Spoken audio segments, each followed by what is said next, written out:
The bottom line is what I told the locker room, we didn't play well enough to expect to win against a good team, a ranked team. So it's kind of the bottom line. I think 3 keys to me that made a difference. Penalties, probably had a few more than we're used to, and one costly one there. Certainly in the second half, there was a judgment penalty, and that's disappointing.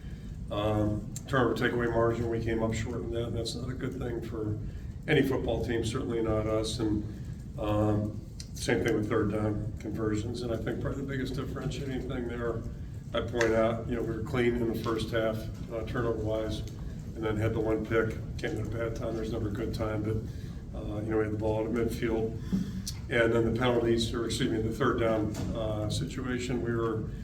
I've got it written down here, 5 out of 6 first half, and that was a point of emphasis. And then, 4 out of 5 first half, and then ended up, 6 of 13 overall, which, do the math on that one. It's 1 and 8 second half. And I think where that's pertinent, these guys are a highly ranked team penalty-wise, or highly ranked team turnover and takeaway margin. They've done a really good job on third down conversions and third down defense. So in the first half, I think we did a good job of minimizing those, yardages, if you will, and were able to stay on the field a little bit better. And then, obviously it didn't happen in the second half, so it became a big deal as well. So it's disappointing. In the final minutes, we just didn't have what it took to get it done, so that's disappointing. Give credit to Missouri. They played a really good football game. They're a good team, and we give them credit. And, 2 things in the locker room basically is just told the team appreciate their effort, and we just didn't play well enough to win. And then most importantly probably is just thanking our seniors. We had a great group of 20+ seniors.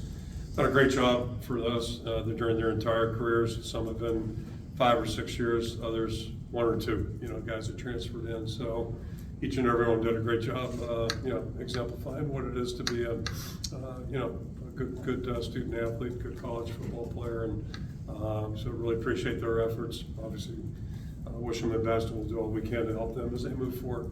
But a lot of good things this season, a lot of really positives, and this one's going to stink for a little bit. I'll throw it out for questions. 1, 2, 3. All right, Kirk, looking at the last drive, started with the sack. Obviously, Yep. You don't want that to happen. So can you kind of walk through why you guys? It went interception, 3 and out, 4 and out to finish the game. Just how did the offense sort of fall apart a little bit, I guess, so to speak? And then also, it seemed like you're really mad at the officials toward the very, very end. Look on the board on the fourth one. Looked like one of their guys had his hand in the neutral zone. Yeah. But that wasn't a deciding factor in the game, certainly. So it really was two halves, and I think the third down conversion is probably part of that. But a turnover. We missed an opportunity there on the turnover. We got the ball in midfield and give it back to them in good position. One thing I left out, their field goal kicker has been really consistent, 25 and in. He hasn't been so consistent ball outside the 30, and he nailed 2 of them today, so we give him credit as well. But it was kind of a tale of 2 halves. We had some rhythm and did some good things in the first half. In the second half, we had a hard time getting that done, especially in the critical downs. Coach, you had a 4th and 2 at the +40 in the first half. Yep. I'm assuming you probably say Drew Stevens is one of your better players. How much do you consider? I know it's a long field goal. Sure. But with the 3-point difference, do you regret not sending him out there or keeping the offense on the field in 4th and 2? No, I don't play that game. We at that time thought it was the best thing to do, and the concept it's anytime we do that, we're playing for field position. We got a pretty good punter, and we do a pretty good job of covering. So trying to get that field position, and then that only works if you get a stop down in that end. Hopefully, get the ball back in good field position. So thought about it a little bit, but thought that was a better play at that time of the game. 3.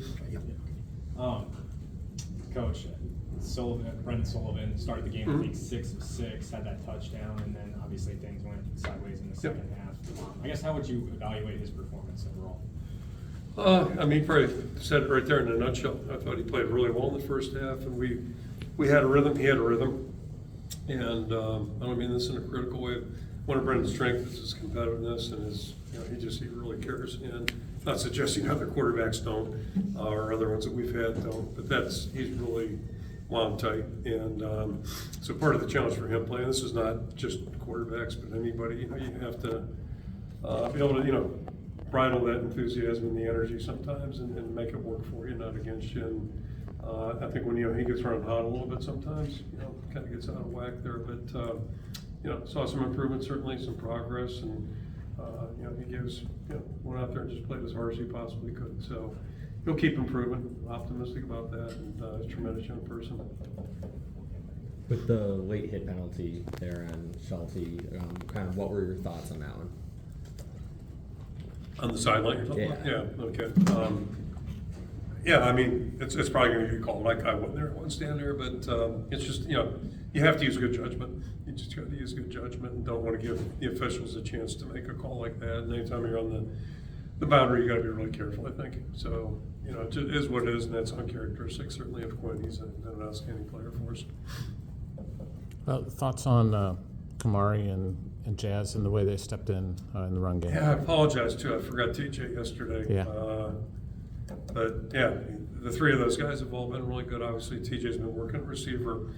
But he's a guy we think can do both. So I thought all three of them really did a nice job. It doesn't seem like it's too big for them at all, and I think they were eager to get a chance to go out there and play. And they're different. All three of them are different type players, but they're all really good football players, and they're really outstanding young guys. I mean, they're fun to be around and fun to see at practice and all that type of thing. So just happy with the way they stepped in there. And Tyler Ellsbury wasn't perfect, but he stepped in with Logan being out and did a lot of good things too. So that's part of football, and really proud of those guys especially.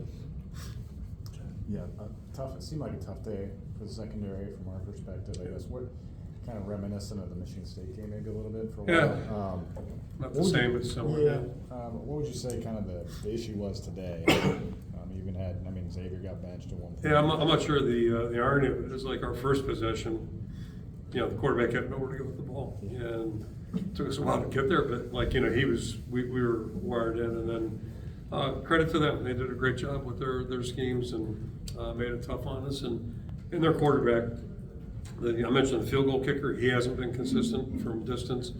Their quarterback's played really well, for 2 years now. And it's no accident they've won whatever they won now, 21 games, I think, in 2 years. So a lot of that starts with that quarterback play. He played really well, and then the receivers did a good job too. They maybe a drop or two in there, but they were tough to cover. Last question. Uncharacteristic to be talking about, 10-point lead blown here, 10-point lead blown. I think it's 10 against UCLA and 13 against Iowa State. Mm-hmm. What was it about this year where that seemed to be a shortcoming for you guys? Yeah, I think each of them are a different discussion probably. Maybe the most similar would be the last two. Just, some of the things we talked about offensively, first half versus second half, I think popped up in both those, at least from my vantage point. Sometimes that's going to happen.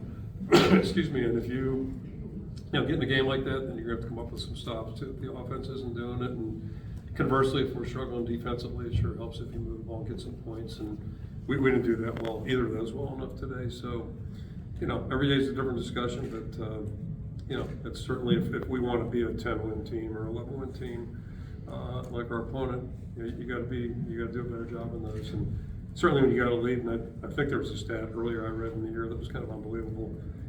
When we had even a 7-point lead, I think it was. Our record's pretty damn good, but we kind of squelch that one, unfortunately. So we'll go back to work, but just again, really proud of our guys. Okay, thank you. Thanks.